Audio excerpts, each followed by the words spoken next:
Welcome to Treasure Valley Podcast. I'm your host, Chuck. Before I introduce this week's guest, I have an announcement. Treasure Valley Podcast will be featured at this year's Tree Fort, so you can come listen live. It's going to be Thursday, March 24th at 2 p.m. It's inside the Boise Center East, room 420B. I hope you had a pen handy, or you can download the Tree Fort app, and it has all that information for you. This week, I sit down with local producer Catrine McGregor. We just scratched the surface of her knowledge on film production. If you are an indie filmmaker, you're really going to learn a lot from this podcast. Enjoy. Welcome, Catrine. Thank you. To start off, I think we should probably ask you, what does a producer do? Good question. Very common question. So in the broad spectrum of it, the producer has the financial bottom line on a film, and the director has the creative bottom line on a film. Okay. So obviously those positions can be interchanged depending on who it is, because I'm pretty sure that when Spielberg wants something, he's going to get it, regardless of what the producer wants to do. Okay. So it kind of depends on where you are. If it's a powerful producer who's really been around for a while, then they will usually take the upper hand on controlling the budget. So say you're trying to cast the lead and the producer has, I don't know, let's say $30,000 budgeted in. If the director is looking at somebody that's going to cost them $100,000, the producer's pretty much going to have to say, yeah, that doesn't fit in our budget.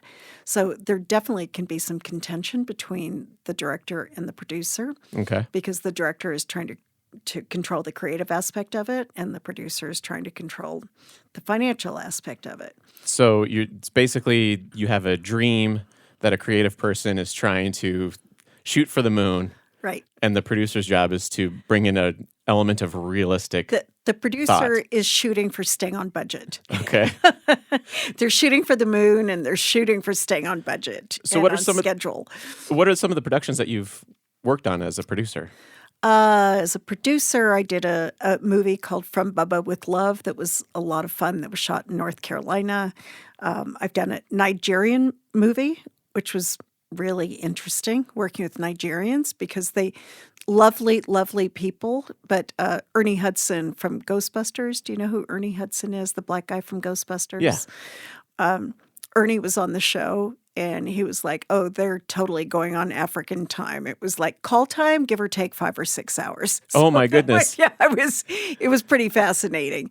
And then I filmed in Nigeria at one point, and I saw that it was the same thing there. It was hysterical. It was a very, very funny experience.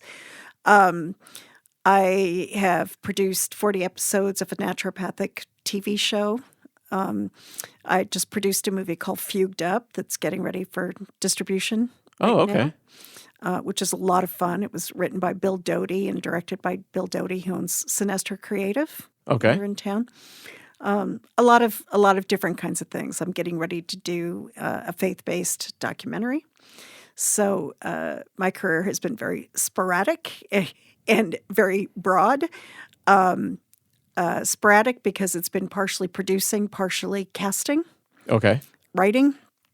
I've cast over 400 projects, so I've done a lot of various things there, a lot of stuff for Disney, a lot of horror projects. I've worked on a few of the Halloweens. I've worked on a few of the Crow movies. Oh, okay. And a lot of Disney stuff, a lot of, which doesn't quite tie in with all the horror stuff. But I suppose you get moved into certain circles, and if you do a good job, they pull you within that group. Totally. That makes sense. So your productions have kind of been all over the gamut, and there are independent filmmakers that listen to this podcast, quite a few. We have musicians and indie filmmakers.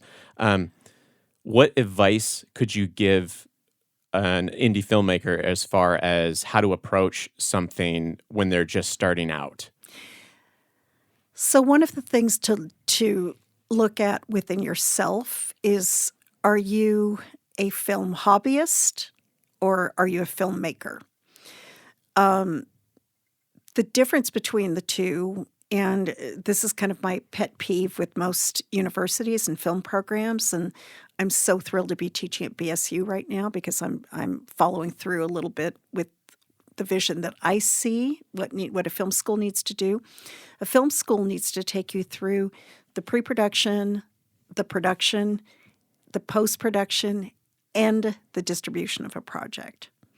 So if you're not carrying it all the way through and finding out about distribution and finding out about deliverables, then you're just taking it to a certain point, and it's a vanity project, and you can show it to your friends, and that's great, and that's what you need to do to learn. But to become a true filmmaker, you have to take it a step beyond that. Never compromise on your vision. That doesn't mean that you can't compromise financially, because there are certainly ways to do things that don't cost as much, where you don't have to compromise on the vision that you have or the quality that you have. Don't ever compromise on your cast, because no matter what your budget is for cast, you can always get an amazing, amazing cast. There's never a reason for bad casting. Especially here in the Treasure Valley. I will say that there's an incredibly large number of excellent actors that are always willing to donate their time to be able to flex that muscle, so to speak. And I almost hate to emphasize that, because then a lot of people go, "Oh, they'll all work for free." Well, which is it depends on the project. They can be people, I think, make very careful decisions on who they work with, at least here in this community. I do too, and I do tell actors when I'm mentoring actors, I tell them, if you have the time and you have the ability to do it and you're willing to do it, work on everything. Work on things that are paid, work on things that are free, because no matter what you work on, you're learning. Mm-hmm. Anything you work on, you're learning. And I know that I started in the studio system. Like, this kind of tells you how ancient I am. When there were dinosaurs wandering around Warner Brothers when I was working there. Okay.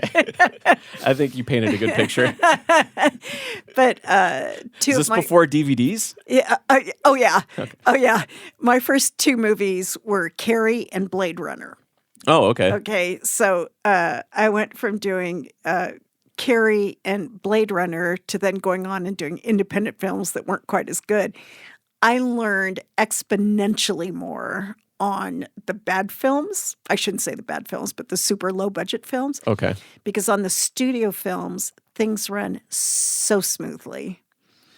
It's absolutely seamless. So as a novice, it's hard to even see what the machine is doing. It just happens so flawlessly that you don't really see the different components coming together. Yeah. Whereas when you work on a film that's not working, you go, oh, this isn't working because they didn't pre-plan this, or they didn't do this, or they didn't have the right props, or the cast is not great and isn't prepared.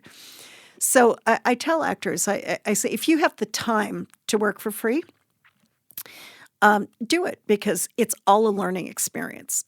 I mean, anytime, you have to pay to take classes to do scenes. Mm-hmm. Well, go ahead and work on a movie and do a scene. You may not be paid, but at least you're not paying to do it. Yeah. But at the same time, I do think that actors need to be paid whenever they can be. Whenever there's enough money in a production to pay actors even a little bit.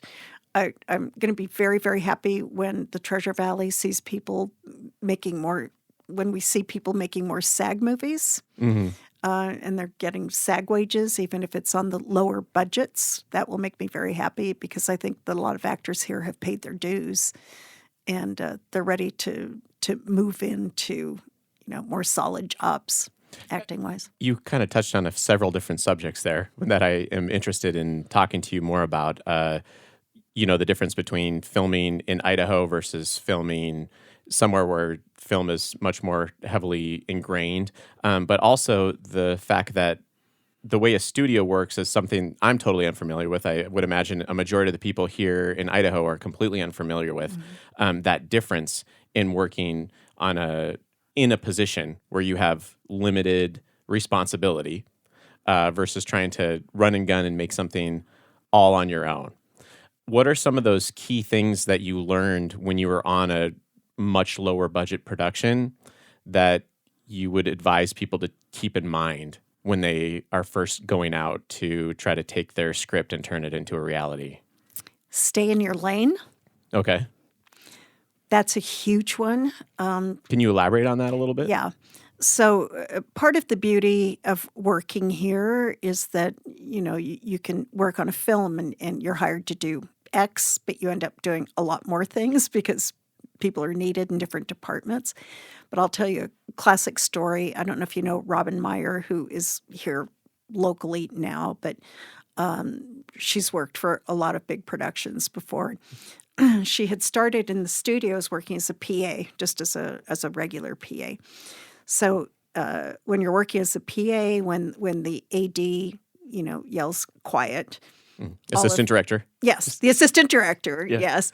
The PAs, the production assistants, echo it. Okay. And they say quiet. So the assistant director, the AD says quiet, and the PAs all echo quiet all the way down the set so that you're guaranteed to have as much quiet as you can. So Robin had worked for 3 movies as a PA, so she took herself very seriously, getting the set quiet. Well, on her 4th film, she was hired as a wardrobe PA, not a regular PA, a wardrobe PA. And she had never been a wardrobe PA before. It was new to her. So the first day on the set, she'd never even met the costume designer who was her boss. And the first day on the set, they did the first scene, and the AD yelled quiet, and Robin, being used to being a regular PA, yelled quiet, and the wardrobe designer was sitting in a chair behind her and turned around to her assistant and said, "Is that woman in our department?" And her assistant said, "Yes, she is." And she said, "She's fired." Oh, wow. That's quick. And that was it. Bye-bye.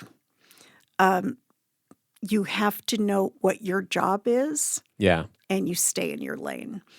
And unfortunately, that's going to be a hard lesson for a lot of people who go down to LA and work in the studio system, because here, in a great way, everybody's used to working together. Yeah. And everybody kind of jumps in. I mean, you asked what a producer does. A lot of times when I'm producing, I'm also doing craft service. Okay. And I end up being the one picking up all the water bottles around the set. Okay. You're not going to see that on a studio production in LA. No. But I think that's one of the big lessons is learn what every department does before you open your mouth and start telling other people what to do. Yeah. Because it can be very disconcerting if you're doing your job and somebody steps in who really doesn't even know what your job is and they start to tell you what to do.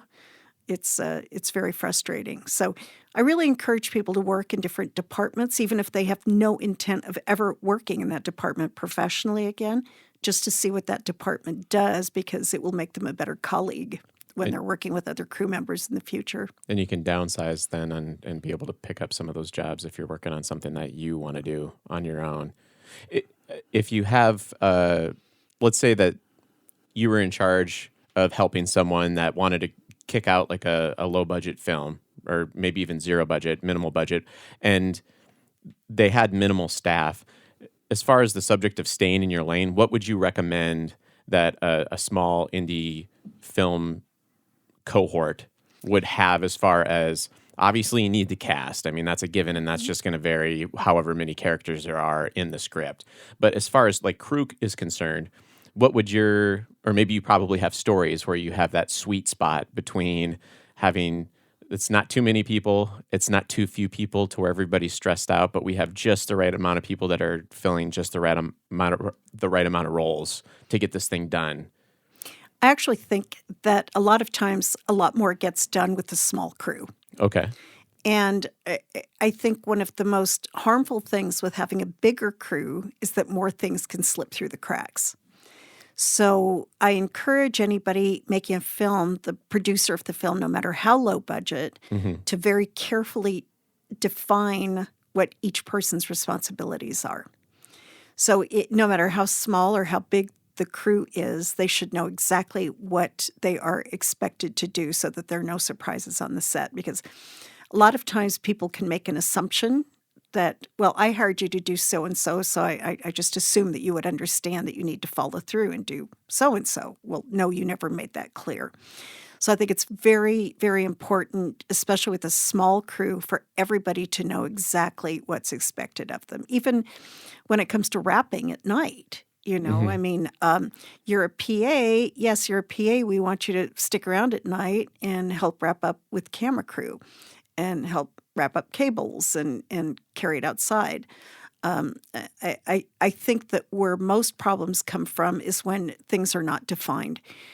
I think that if you define what people are supposed to do, you have to do a lot less micromanaging, because I think most people take their jobs very seriously. If something is assigned to them, they'll be very happy to follow through on it, but they have to know what's expected of them.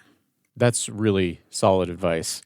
And having made those mistakes on extremely low budget films in the past, communication is key. One of the issues, though, is some of those unforeseen problems. Have you had coaching experiences where you've helped some maybe new filmmakers go through some unforeseen problems that maybe you can illustrate so that people that are out there trying to do it on their own maybe don't get caught by surprise? Well, what I recommend is when you're producing, you try to think through. The only way to make your way through a film and keep your sanity is to work out every single moment of the production in pre-production.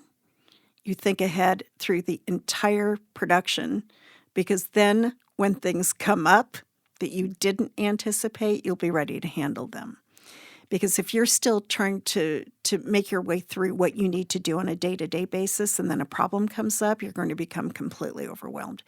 So I think the stronger your pre-production is, in fact, I've told people who've worked with me in production, as a producer, if you're doing a good job, your work is so well done in pre-production that when you show up on the set, people should say, now, what do you do? Because I just see you sitting around with a cup of coffee in your hand. Because they just don't see the work that went into it. And I feel like saying, are you looking around? Is the director here? Are we shooting? Do we have SD cards in the cameras? Do we have lights? Do we have craft service? Well, that's all the stuff that I did in pre-production to make sure that, that people know what's expected of them. It's almost like a musician that practices through their set so well that if something happens on stage, they're not taken aback. Exactly. You want it to be automatic, or an actor that memorizes all of her lines so she can then focus on the emotional aspect Absolutely. Rather than tripping over the words. A lot of it is, as a producer, you really have to think on your feet. So, I've had situations where we were shooting outside and a sudden downpour came. Oh, okay. We just could not shoot. But you've got the cast there, you've got the crew, they're there, you don't have that much time, maybe you don't have the cast for that long. Mm-hmm. You have to immediately switch to what you're going to do. Either that scene can be done under a porch, it can be done inside. You really have to think on your feet and think very quickly. And that's the point at which you need to have a strong network. A strong network of people is always crucial when you're working in film. I had a situation not too long ago where exactly that happened, where it was raining and I had to think very quickly where we could shoot. And I called a friend of mine who had an event center, and we said, can we go in really quickly and shoot at we need to do it now. And she said yes. So you need to be able to think on your feet, because things will go wrong. Actors will walk off the set. Actors will come in who aren't prepared. And what do you do then when all the other actors are? You're either going to need to rewrite the scene or bring another actor in at the last minute. Mm-hmm. There are very, very few situations now after all these years that would really throw me for a loop. But I've had a few situations, even on the last two films that I did, that were tricky. But you just have to keep a very level head and think through them. And you always think through. In any circumstance, you want to think through the safety of the crew. Because if it's a situation that could involve safety, there's not a project on earth that's worth hurting anybody or killing anybody. So that should always be the number one priority, way over the money that's being spent. That's a very important point, because I think a lot of people might underestimate the importance of safety, but even just in some of the low budget stuff I've shot, crossing the street. Let's say you have a scene where someone's crossing the street. They can't be focused on cars. And that takes a huge amount of trust on an actor's part to be able to walk across the street when Absolutely. You're like, cue, go. It's so those situations do come up, and unfortunately, like, people can get hurt if you're not super careful. I've seen some horrible situations. I mean, I've been on films. I don't want to mention any particular films, but I've been on films where if the stunt coordinator had not stepped in, or the AD, who is ultimately responsible for safety, by the way, the AD, people need to know that. If they had not stepped in and said, no, we're not doing this, somebody could easily have been hurt or killed. We were doing a project a few years ago here in Boise, and it was in the winter, and we were working on that bridge that's off the connector when you're heading into Boise. Oh, okay. It's on the right-hand side. It's a really, really cool old, like, metal bridge that's actually a walking bridge now. Yeah. Do you know where I'm talking Yeah, about? the one right off the Greenbelt. That's right. It's right I think it's off of Americana. Yeah. You can come. Okay. So we were filming there, and it was at night, and they just hadn't storyboards. Let me get to storyboards. Definitely storyboard. They had not thought how they were going to do this scene, but there was a scene where there was a young man hanging off the side of the bridge. Oh. And so obviously they said, no, we've got it taken care of, and we're safety oriented. And well, when it got down to it, they had not thought it through. And it was in the middle of winter, and it was cold. Ooh. And there was frost on it, and they were going to have this kid hang off the bridge that was fairly high with nothing underneath him to catch him. And my son was ADing that movie, and my son said, we're not doing that. And they said, well, we'll fire you. And he goes, you go ahead and fire me, but you are put on notice. So what an AD needs to do if they're being forced into a situation is they need to make it very public that they have given a warning, that if anything happens at that point, there is no protection from a corporation or limited liability company. If something has been pointed out to the director and the producer that it could be dangerous by the AD or the stunt coordinator, they will then be personally liable. Oh, wow. Okay. And that's something that's important for people to know on both ends, from director, producer, and also somebody who's working on the set. But never, ever. I saw a person blown up on a set once years ago. Oh, my goodness. And that's not something I ever want to experience again. I hope nobody else ever experiences it. And it was only because the special effects person was being pushed to move quickly. And he was young and he was inexperienced, and he didn't have enough confidence to stand up and go, no, I'm not ready. We'll shoot when I'm ready. And he ended up getting blown up. So safety, absolute number one priority. There's no movie on earth that's worth hurting anybody. No, the injuries, and it's so simple to have anything like that happen, even if it's a well choreographed fight. You bet. Which is why, I mean, fortunately, the stuff that we do is mostly conversational, and we don't have to think about that too much. But when people cross the street, we've had to keep our eyes peeled on it's some of our as simple as crossing the street, though. Yeah. It doesn't have to be, you don't necessarily have to be doing a high fall from 8 stories up.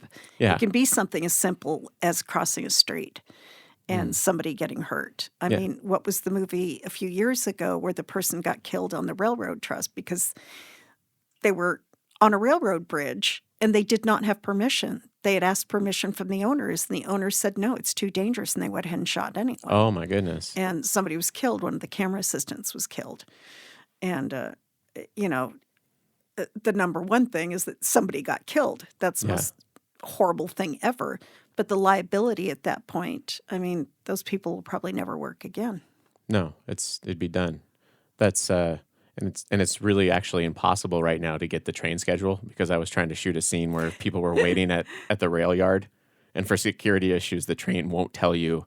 Not at the rail yard, but in front of those crossbars, right? Where it's blinking, would be like, oh, it would be so nice in this car scene if they were sitting in front and then there were a train going by. So we called the train station. We're like, when do trains roll through here? We can't tell you. We can't tell you that. It's like, oh, darn it. You could just sit there for weeks and track it yourself. Yeah. So you want to have somebody in charge of safety. Yes. Priority number one, AD, stunt coordinator, if AD main person, but stunt coordinator if you do have like fight scenes or anything like that. So what other positions would you recommend in a crew if somebody has to limit themselves that you would have, that they would have? There are two positions that I think people ignore a lot, or maybe not ignore them, but don't think about them so much.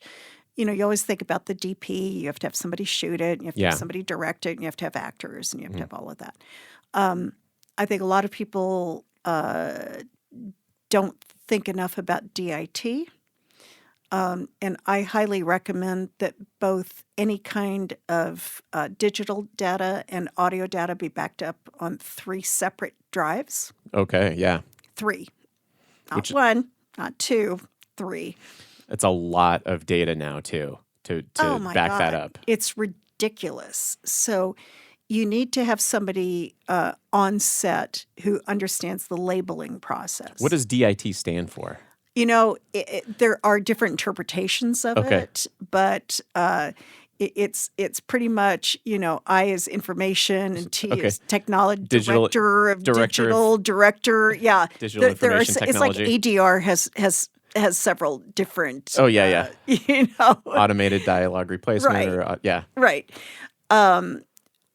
But a lot of people don't even think about having a DIT person on the set, but they need to be there and they need to be backing it up. But before you ever start, the director, the producer, the script supervisor, the DIT person, and the editor need to sit down and figure out how the labeling is going to be done on the DIT, because everybody has to be completely in sync on it. Because if it's labeled, the whole idea of doing DIT, well, first of all, the idea of doing DIT and backing it up 3 times is it's going to be very expensive to reproduce what you just shot, or it can be impossible to reproduce what you just shot. So you never want to lose that original footage.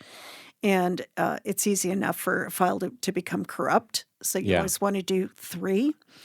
But the other thing is, you know, if DIT is done right, it makes the editor's job so much easier, because they turn over data that is very properly coded, and the editor knows exactly what they're supposed to work with. So DIT to me is very important, and pretty much for the same reason, a script supervisor, that is one position that I think people ignore a lot. Continuity is so important. It's not just continuity, though. It's you know, the script supervisor, with as many years as I've been in the business, it's not a job that I would ever think that I could possibly take on for 20 minutes. I'd be tearing my hair out, because not only do they have to pay attention to the continuity of, you know, what hand were they using when they picked up the water bottle, and on what word did they pick it up, and was it their right hand or their left hand, or was the screw on the, you know, was the top on the bottle, did they have to unscrew? I mean, all of that. But they also have to be completely aware of whether or not the actor changed the dialogue. So any changes in dialogue from the script need to be noted on every take, so that they know that it can be edited. But on top of that, they have to stay completely on top of the shot list, because ultimately, if you get done on a location, you move to another location and you didn't get every shot on the list, it's the script supervisor's fault. Oh, that's good to know. Yeah. We just, my brother usually takes care of the shot list. And the thing is while he's directing, we've gone through and then, we missed a pickup. Sure. Which, you know, we have a system now in place to where we don't miss at least the part that we know we need, the meat and potatoes, but then those insert shots can easily get thrown underneath, because if you have so many different roles going on. And then you're in the editing room and you're going, where is that insert shot? That's happened to me before, happened to us before, yeah. It's happened to everybody, and that's a nightmare. And, you know, a good script supervisor will also keep you from, like, you know, crossing the line in your shots. And to me, they're worth their weight in gold. I mean, they need to be good. Yeah. This is not a position that it's one of the things that kind of irritates me, that a lot of times you'll see people, it's kind of like you're little kids and you're playing cowboys and Indians. It's like, okay, today you be the cowboy and I'll be the Indian. Tomorrow you be the Indian and I'll be the cowboy. And it's like, you can't do that in film. It's like, okay, today you be the script supervisor and tomorrow I'll be the AD. I mean, these should be really trained positions.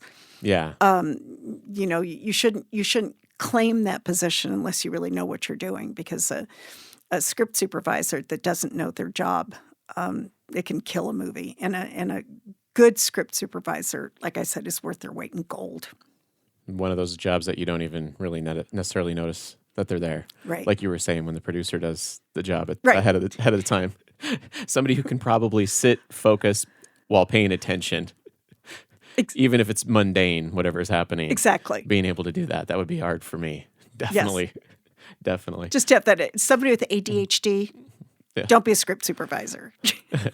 So script supervisor, somebody in charge of digital, which I agree with you heavily on the digital thing, because it gets to be such a mess when you're dealing with, even when we shot our first feature film, we had so many files, so many audio and video files, and trying to keep that all organized. And we didn't have a system in place.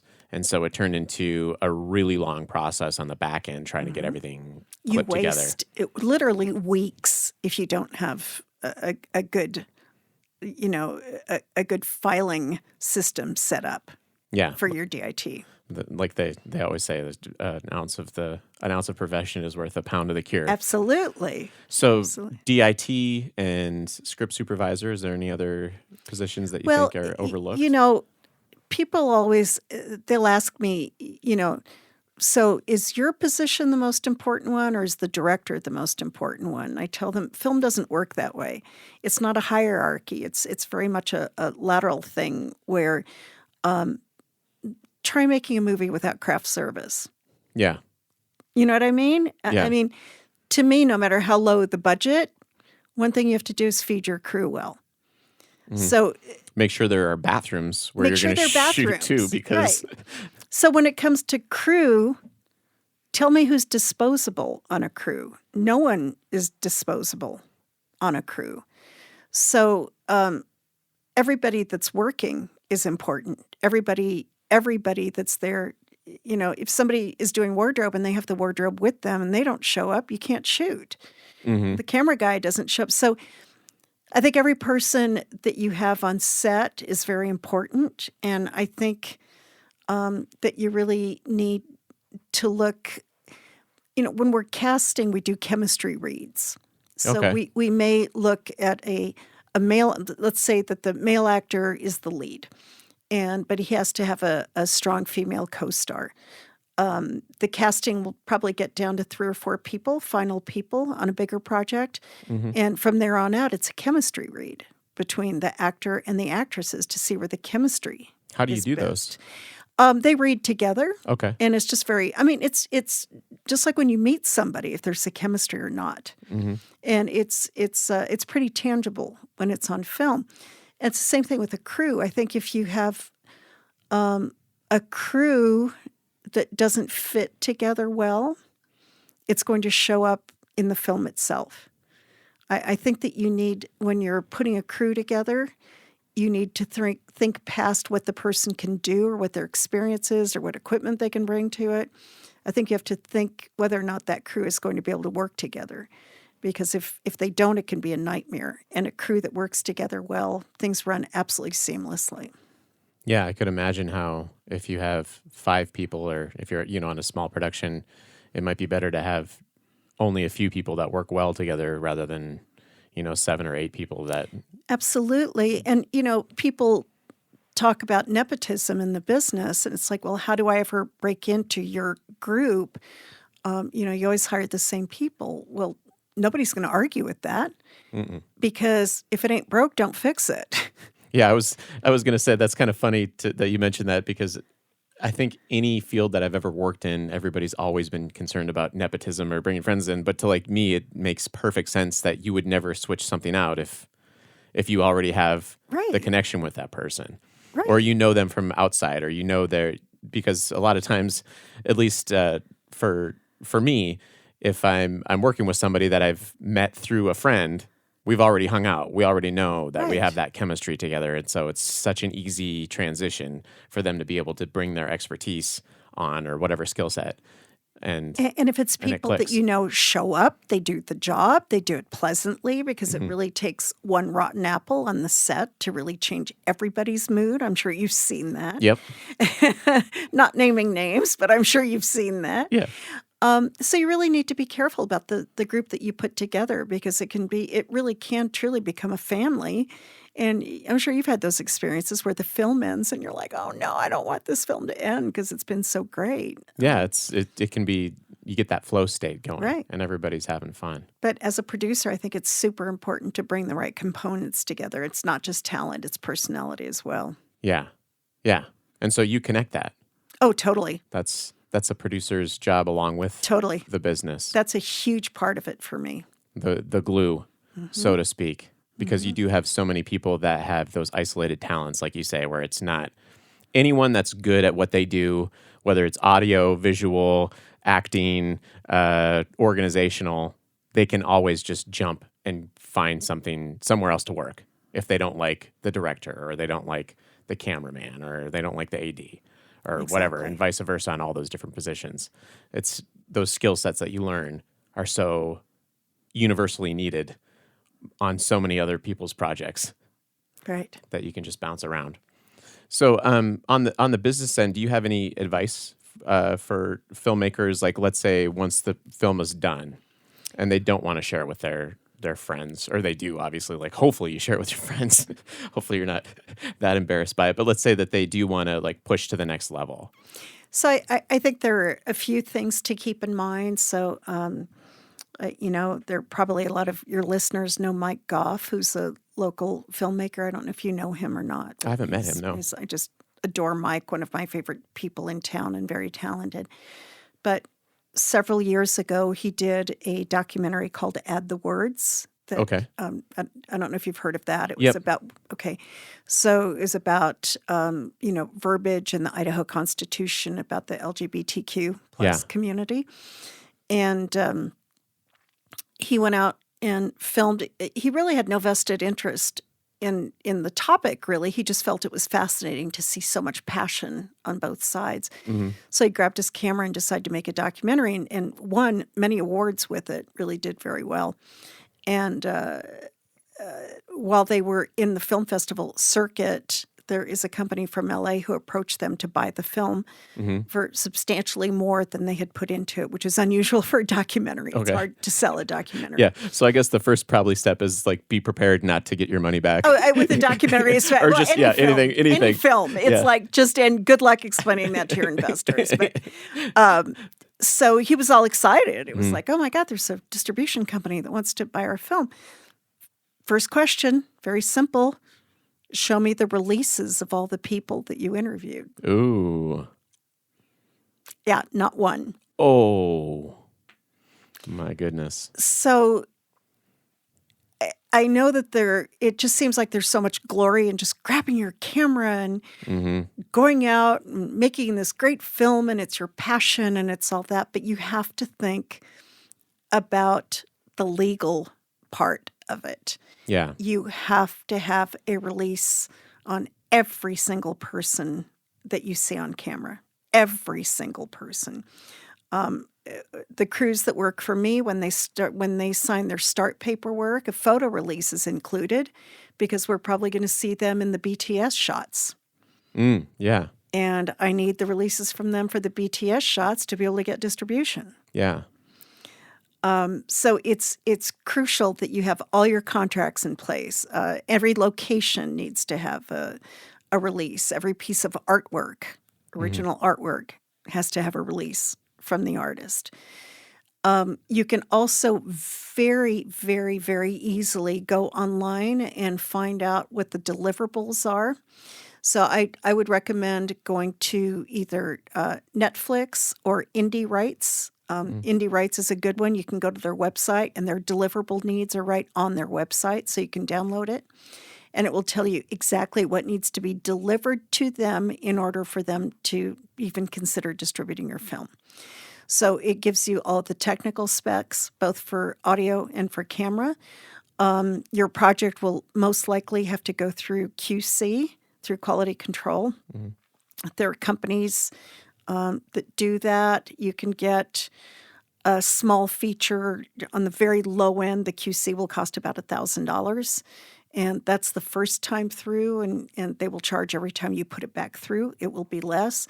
But they'll find things that are unbelievable. Like they'll find a scene where there's a pixel that's missing. Oh my goodness. Yeah, it's pretty crazy. But with most distributors, if you don't have QC signed off on, they won't look at your film.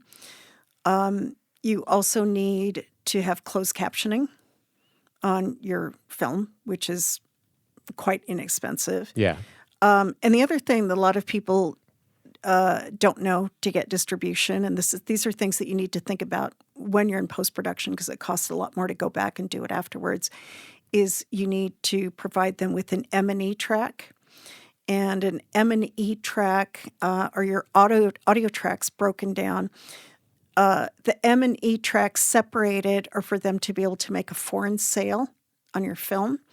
So you will literally have a track that has all of your soundtrack, all of your additional music, your source music, and all of the Foley with all of the voices taken out. So that they can overdub. So they can overdub, but have all the Foley there, have all the music there, have everything there. I spent some time in Spain, and they overdub all the movies. Right. I think here we're used to subtitles. Right, but there they dub them. It's just everything was dubbed. Right. And it drove me bananas. Yeah. I'd rather just not understand this in Spanish and watch it that way. Especially when you know the project in English. Yeah, I guess it was English, I don't know what I'm saying And when it doesn't match, it's insane. Yeah. I mean, when you know what the voice, it's James Earl Jones in the United States, and in a foreign country, you hear somebody with a little tiny voice. It's like, no, this doesn't work for me. Yeah. But those are the kinds of specs. They're going to need certain BTS shots. And if you come in and you have BTS shots of the crew doing their work, but you don't have a lot of narrative shots of the film actually being made, they won't accept your film. I mean, it's bizarre, the things that you need. But these are the things that you can't redo. No. You can't go in and redo it afterwards. So you have to look at all of these components in pre-production and in production. And they're very easy to find. Like I said, Indie Rights, by the way, is a company that I really encourage every independent filmmaker to go to because they're an aggregator.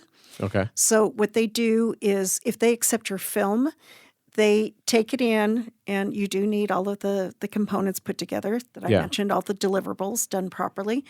If they take your film, well, I guess I kind of have to back up. I don't know if people know how distributors work, but if you go through a sales agent, they take a percentage, and then the distributor takes a percentage. By the time the filmmaker gets the money, there's virtually none left. Okay. What the aggregators, but the second project, right, you can negotiate. Exactly. Yeah. But what they do is they'll also say, we have upfront marketing costs, so the first $30,000 that come in on your movie goes into our pocket before there's any split with you. Mm-hmm. And you just kind of go, oh, okay, because they're like, yeah, we need to shop it at film festivals. And you're like, oh, okay, well, what you're doing is you're funding their trip to the film festival. And the chances of you seeing the money back are going to be pretty slim. Yeah. What aggregators like Indie Rights do is if they accept your film, they take 20% off the top, but you see 80% of every single sale starting with the first sale. Oh, okay. So they don't recoup the $10,000 or $30,000 or whatever. You know, if somebody rents your movie for $10, they're going to see $2 and you're going to see $8 right from the very first rental or the very first sale. So I really encourage people to look into the aggregators. Yeah. Like Indie Rights. But again, Indie Rights right on their website, and it's INDIE Rights, RIGHTS.com. And they have all of their deliverables listed right on their website, so it makes it very easy. Even if you don't plan to go to them, they've got very stringent deliverables. So if you're meeting their deliverables in your post-production, it'll probably meet anybody's criteria. Well, that's really good to know. You're a fountain of knowledge when it comes to filmmaking. I could talk to you all day, but we're out of time. Thank you so much, Catrine. Do you have any classes coming up that you'd like to let people know? I do. They'll be on Facebook. Okay. And I'm teaching at BSU. If somebody's going to BSU, So- they can take my producing class. You can always sign up for that one. But you do have classes outside of that. I do have classes. Yes. Okay. Yes. And they're usually on Facebook, and we market through, Indie. What's the website? Just spaced it out. Idaho Indie Filmmakers. Idaho That's Indie it. Filmmakers. So if you Sorry, follow them, John Wee and Sean Meehan, don't kill me. follow them or join the group, and then keep an eye out if you want some more information from Catrine. Thank you so much. Absolutely. Thank you. Thank you for listening to Treasure Valley Podcast. If you enjoyed this podcast, be sure to tell a friend, a family member, or an acquaintance about it. Podcasts are spread via word of mouth.